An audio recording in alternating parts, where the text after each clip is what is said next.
समझ सके मैं ऐसा एक सवाल हूँ। पाकिस्तान में जो मुकाम वहीद मुराद को हासिल हुआ है, कोई दूसरा उसके पास भी नहीं पटक पाया। उनकी शोहरत उनकी खूबरूई के हवाले से है, लेकिन उनकी शख्सियत का असल सहर शायद महसूस ही किया जा सकता है, लफ्जों में बयान नहीं किया जा सकता। वो लड़कियों के तस्वुरात के शहजादे थे और लड़कों के आइडियल। एक तरफ वो लड़कियों में लेडी किलर के नाम से मशहूर थे, तो दूसरी तरफ लड़कों में वहीद मुराद हेयर स्टाइल मुल्क का मकबूल तरीन हेयर स्टाइल बन गया था। मुल्क की तारीख में जिन लोगों को सबसे ज्यादा प्यार मिला, वहीद उनमें से एक हैं। दरअसल वो अपने हम असरों में इस कदर मुनफरिद थे कि उनके जादू ने सबके जहनों और दिलों को जकड़ लिया था। रोमांटिक अदाकारी और खास तौर पर गानों की अक्सबंदी के हवाले से पाकिस्तान और हिंदुस्तान में उनका कोई सानी न था। सिर्फ खूबरूई और अदाकाराना सलाहियतें नहीं, बल्कि उनकी शख्सियत का वकार और धीमापन भी उन्हें मुमताज और महबूब बनाता था। वो इंतहाई सुलझे हुए, मुहज्जब और पढ़े लिखे इंसान थे। जब वहीद अपने उरूज के दौर में थे तो महसूस होता था कि शायद उन पर कभी जवाल नहीं आएगा और वो दहाइयों तक फिल्म इंडस्ट्री पर राज करते रहेंगे। यूं भी वो उम्र बढ़ने के बावजूद एक नौजवान लड़के नजर आते थे। यही वजह थी कि रोमांस के हवाले से वो फिल्मसाजों की अव्वलीन तरजीह थे। इस शोबे में कोई उनका मुकाबला नहीं कर सकता था, लेकिन इस बेवफा और फानी दुनिया में हर उरूज को जवाल है। शहर अमेज रोमांटिक हीरो होना ही वहीद के उरूज का सबब था और यही उनके जवाल की वजह बना। जवाल एक अटल हकीकत है, मगर वहीद मुराद ने जिस दुनिया को फतह किया था उसे खोना बर्दाश्त ना कर सके। ऊपर से अपनों ने भी साथ छोड़ दिया और हमारी फिल्मी तारीख का सबसे बड़ा हीरो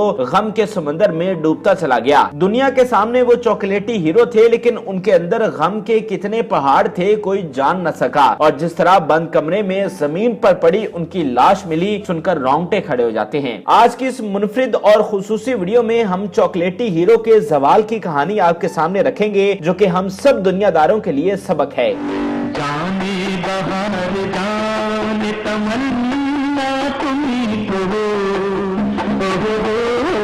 वहीद मुराद का करियर यूं तो 1962 में फिल्म औलाद से शुरू हुआ था, लेकिन उन्हें सुपरस्टार बनाने वाली फिल्म 1966 की ब्लॉकबस्टर अरमान थी। वो इससे 2 साल कबल सलमा मुराद से शादी कर चुके थे। इसके बावजूद उनके क्रेज में कोई फर्क न आया। उनकी एक बड़ी कुव्वत उनकी टीम भी थी। उनके बचपन के दोस्त परवेज मलिक, मौसीकार सुहेल राना, शायर मसरूर अनवर, हीरोइन ज़ेबा और वो खुद, इन इंतहाई बासलाहियत और ज़हीन फनकारों के मिलाप ने कुछ अरसे के लिए पाकिस्तानी फिल्म इंडस्ट्री को फतह कर लिया था। हर तरफ बस उन्हीं की फिल्मों के चर्चे थे, लेकिन फिर ये टीम बिखरना शुरू हुई। हीरा और पत्थर, अरमान, एहसान और दुल्हा जैसी बेमिसाल सुपरहिट फिल्में देने वाली इस टीम में से सबसे पहले तो ज़ेबा मोहम्मद अली से शादी करके निकल गयी। ज़ेबा ने शादी के बाद भी अदाकारी जारी रखी, लेकिन अब वो सिर्फ मोहम्मद अली के मुकाबले हीरोइन के तौर पर फिल्मों में नजर आने लगी। ज़ेबा और वहीद मुराद की फिल्मी जोड़ी को फिल्म बीन बेहद पसंद करते थे। सिर्फ परवेज मलिक नहीं, बल्कि शबाब किरानवी और हसन तारिक जैसे लेजेंडरी डायरेक्टर्स की फिल्मों में भी ज़ेबा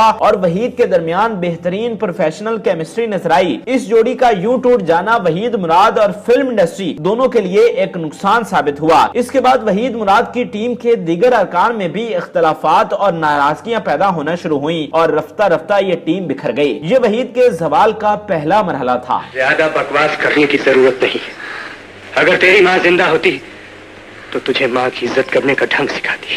पूछ ले अपनी बहन से, मैंने इसे खुश रखने में कौन सी कसर उठा रखी है। 60 की दहाई में अगरचे पाकिस्तानी फिल्म इंडस्ट्री उरूज को पहुंच चुकी थी, लेकिन सिनेमा के दरवाजे ज्यादातर पढ़ी लिखी शहरी मिडिल क्लास के लिए ही खुले थे। वहीद मुराद इसी तबके के आइडियल थे और इसी के तस्वुरात पर पूरा उतरते थे। लेकिन 70 की दहाई में सूरत हाल बदलना शुरू हुई। लोअर मिडिल क्लास, मजदूर तबका और देहाती लोग भी कसरत से सिनेमा जाने लगे। यूं फिल्म साजों और सिनेमा मालिकों की तो ईद हो गई, लेकिन इन लाखों नए फिल्म बीनों के ज़ौक़ की तस्कीन के लिए फिल्मों के मिजाज और रंग ढंग को बदलना पड़ा। खास तौर पर पंजाब में सिनेमा बिल्कुल नया रंग इख्तियार करता चला गया। वहीद मुराद की हल्की फुल्की, सुलझी हुई, इंतहाई मुहज्जब शख्सियत इस नए फिल्मी मिजाज से मुताबिकत न रखती थी। अब उर्दू फिल्मों में मोहम्मद अली और पंजाबी सिनेमा में सुल्तान राही जैसे ऊंचे लंबे भारी जिस्म के गबरू जवान हीरोज का दौर शुरू हो रहा था। वहीद मुराद की नौजवानों जैसी लुक नए फिल्मिनों को मुतासिर नहीं करती थी, लिहाजा फिल्मसाज वहीद मुराद को कास्ट करने से कतराने लगे। फिल्मों के मौज़ूआत और कहानियां भी तब्दील होने लगी। रोमांटिक फिल्मों की बजाय सोशल, कॉमेडी या एक्शन फिल्में ज्यादा मकबूल होने लगी। वहीद मुराद का मैदान रोमांस था, कॉमेडी या एक्शन नहीं। यूं भी वो म्यार के मामले में समझौता करने से कतराते थे और अब ज्यादा से ज्यादा फिल्में बनाने के लिए म्यार पर समझौता किया जा रहा था, जो वहीद मुराद के लिए नाकाबिले बर्दाश्त होता था। इस वजह से भी फिल्मसाज वहीद मुराद के साथ काम नहीं करना चाहते थे। माँ, अगर तुम यही रुपए मुझसे पूछकर अपने भाई को दे देती तो मुझे अफसोस न होता,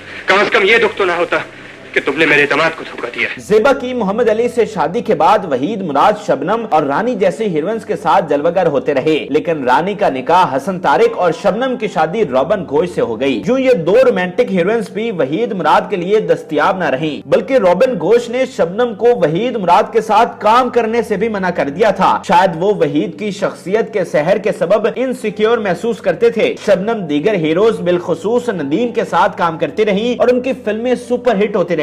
नदीम ने शबनम के साथ प्रोफेशनल केमिस्ट्री पैदा करके बतौर रोमांटिक हीरो वहीद मुराद की जगह कामयाबी से ले ली। ये वही नदीम थे जो फिल्मों में आने से कबल भी वहीद मुराद के दोस्त थे, बल्कि वहीद मुराद की शादी पर उन्होंने शादी के शुरका को गाने गाकर महसूस किया था। नदीम की फिल्मी दुनिया में आमद और हौसला अफजाई में वहीद मुराद ने कलीदी किरदार अदा किया, लेकिन अब जब वहीद जवाल पजीर थे तो नदीम की किस्मत का सितारा जगमगाने लगा था। वहीद मुराद की शख्सियत का एक और जबरदस्त पहलू ये था कि वो नए टैलेंट की बहुत हौसला अफजाई करते थे। प्रेस में अक्सर वहीद मुराद को मगरूर कहा जाता था, क्योंकि वो अफवाह साज सहाफियों से दूरी इख्तियार कर लेते थे, लेकिन हकीकत में वो एक इंतहाई बंदा परवर शख्स थे। इसकी एक बड़ी मिसाल पश्तो फिल्मों के सबसे बड़े स्टार बदर मुनीर हैं। बदर मुनीर जब सवात से कराची आए तो रोजगार की तलाश में रिक्शा चलाते रहे, लेकिन फिर उन्हें वहीद मुराद के यहाँ मुलाजमत मुयस्सर आ गई। वो वहीद मुराद के लिए ड्राइविंग और बाजार से सौदा सलब लाने जैसी खिदमत सर अंजाम देते थे। रफ्ता रफ्ता वहीद मुराद के साथ उनका ताल्लुक गहरा होता चला गया। वहीद ने फिल्मों में छोटे छोटे रोल्स, मसलन चाय वाला, रिक्शे वाला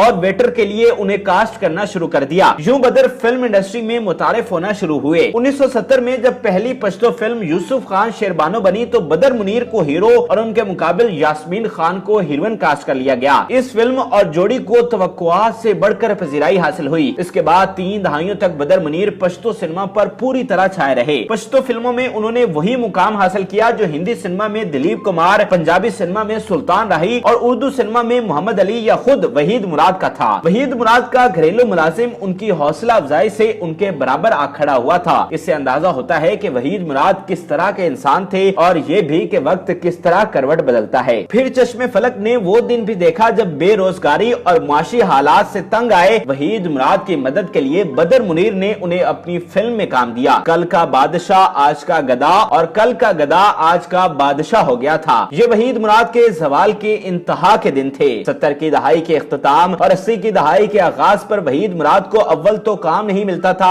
और अगर काम मिलता तो फिल्म फ्लॉप हो जाती। उर्दू सिनेमा में नदीम और पंजाबी सिनेमा में सुल्तान राही का राज था। वहीद ने परेशान होकर पश्तो फिल्मों में भी किस्मत आजमाई की, लेकिन वहाँ भी बदर मुनीर के अलावा किसी का चिराग न जल सका। किसी दौर का सबसे बड़ा रोमांटिक हीरो जिससे वक्त लेने के लिए फिल्मसाज कतारों में लगा करते थे और जो अक्सर फिल्मों की ऑफर्स वक्त की कमी या म्यार बरकरार रखने के लिए ठुकरा दिया करता था, आज मामूली सपोर्टिंग रोल्स करने पर मजबूर था। वहीद मुराद बहुत ज्यादा इज्जत नफ्स रखने वाले इंसान थे, लेकिन मुआश और बका के लिए उन्हें ये सब करना पड़ रहा था। अक्सर दोस्त और जूनियर्स जिन्हें वहीद ने ही चलना सिखाया था और एहसानात किए थे, चश्म पोशी कर गए और वहीद का साथ छोड़ दिया। वहीद मुराद दोस्तों और रिश्तों की बहुत कदर किया करते थे। दोस्तों के इस रवैये ने उन्हें मजीद अफसरदा कर दिया। इन सब हालात से दिल बर्दाश्ता होकर वो इंतहाई गहरे डिप्रेशन में चले गए। खाने पीने और सोने जागने की रूटीन तो खराब हो ही चुकी थी। गमे गलत करने के लिए वहीद मुराद ने शराब और सिगरेट का सहारा भी ले लिया। वो इस कदर से शराब नोशी और तंबाकू नोशी करने लगे कि उन्हें पेट का अल्सर हो गया। उनकी सेहत दिन ब दिन गिरती चली जा रही थी और इलाज पर हजारों लाखों रुपए खर्चा रहा था। कहा जाता है कि इन हालात में उनकी मोहब्बत, उनकी शरीके हयात सलमा मुराद भी उन्हें छोड़कर अमेरिका चली गयी और वहीद मुराद की चहेती बेटी आलिया मुराद को भी साथ ले गयी। सलमा मुराद इस इल्जाम की तरदीद करती हैं, लेकिन अगर वाकईतन ऐसा था तो ये बात भी वहीद जैसे हसास इंसान पर बेहद गड़ा गुजरी होगी। आखिरकार वहीद मुराद ने मोहम्मद अली साहब जैसे कुछ दोस्तों की मोटिवेशन और मशवरे पर खुद एक फिल्म बनाने का फैसला किया। इस फिल्म का नाम हीरो रखा। इस नाम का इंतखाब उन्होंने इसलिए किया कि कहा जाने लगा था कि अब वो हीरो नहीं रहे, वहीद दिखाना चाहते थे कि वो अब भी हीरो हैं। इस फिल्म के राइटर, प्रोड्यूसर और डायरेक्टर खुद वहीद मुराद थे, जबकि इकबाल यूसुफ याकूब डायरेक्शन के फराइज सर अंजाम दे रहे थे। बाबरा शरीफ, मुमताज और मुनव्वर सईद को भी कास्ट किया गया था। 1983 में इस फिल्म की शूटिंग जारी थी कि वहीद मुराद एक कार एक्सीडेंट का शिकार हो गए। इस हादसे में उनकी जान तो बच गई, लेकिन माथे पर गहरा जख्म आया जो दाग छोड़ गया। इस दाग को छुपाने के लिए वहीद ने सर्जरी तो करवा ली, लेकिन ये हादसा और दाग उन पर गहरे नफ्सियाती असरात छोड़ गया। यही असरात उनकी शख्सियत और खुद एतमादी के ताबूत में आखिरी कील साबित हुए। 23 नवंबर 1983 को वहीद मुराद कराची में थे। उनके बेटे आदिल मुराद की सालगिरह की तकरीब आदिल की नानी के घर मुनक्कद हुई, जिसमें वहीद मुराद ने भी शिरकत की। वो बज़ाहिर खुश और मुतमईन नजर आते थे। तकरीब के बाद वो बेटे और घर वालों से गपशप भी करते रहे। इसके बाद वो अपनी दोस्त अनीता अयूब के घर जाकर सो गए। मामूल के मुताबिक सुबह 10 बजे मुलाजिमा उन्हें नाश्ते के लिए जगाने गई तो दरवाजा ना खुला। काफी देर दरवाजा खटखटाने के बाद जब दरवाजा तोड़ा गया तो वहीद मुराद की लाश जमीन पर पड़ी हुई मिली। पाकिस्तान की फिल्मी तारीख का चॉकलेटी हीरो, बेमिसाल एजाज हासिल करने वाला, नाकामी की तस्वीर बने जमीन पर बेआसरा बेजान पड़ा था। जिस दुनिया को उसने फतह किया था, शायद उसका छिन जाना वहीद मुराद के लिए काबिले बर्दाश्त ना था। और अपनों ने भी तो हमारे दिलदादा वहीद मुराद का साथ ना दिया था और हम इतने बड़े इंसान और अदाकार से महरूम हो गए। अफसोस ये भी है कि उनकी मौत का आज तक मुअम्मा हल ना हो सका। कोई यकीन से नहीं कह सकता कि ये कत्ल था, खुदकुशी, हार्ट अटैक या कुछ और। एक खूबसूरत इंसान और अजीम फनकार महज 45 साल की उम्र में दागे मफारकत दे गया, लेकिन आज 37 वर्ष बीतने के बाद उनकी याद लाखों मद्दाहों को रुलाती है। उनकी मौत बज़ाहिर अचानक एक रात हो गई, लेकिन इसके पीछे कई बरसों का गम और डिप्रेशन था जो हमारे चॉकलेटी हीरो को खा गया। इसीलिए शायर ने कहा है कि वक्त करता है परवरिश बरसों, हादसा एकदम नहीं होता। गीतों की अक्सबंदी के एतबार से बरे सगीर का कोई अदाकार उनका मुकाबला नहीं कर सका। अकेले न जाना, दिल को जलाना, हमने छोड़ दिया, मुझे तुम नजर से तो गिरा रहे हो, तुम्हें कैसे बता दूं कि तुम मेरी मंजिल हो, कोको कोरीना, यूं खो गए तेरे प्यार में हम, रख दिया कदमों में दिल नजराना, ये कागजी फूल जैसे चेहरे, ए अब्रे करम आज इतना बरस, और कितने ही लाजवाब गीत हैं जो वहीद मुराद के तस्वुर के बगैर अधूरे लगते हैं। लेकिन जब वहीद साहब से उनके आखिरी बरसों में पूछा जाता कि आपके दिल के सबसे ज्यादा करीब गीत कौन सा है, तो वो फिल्म दुराहा के गीत भूली हुई हूँ दास्तां का नाम लेते। वो महसूस करते थे कि ये गीत उनकी जिंदगी की नुमाइंदगी करता है। भूली हुई गुनास्तां, गुजरा हुआ ख्याल हूँ, जिसको न तुम समझ सके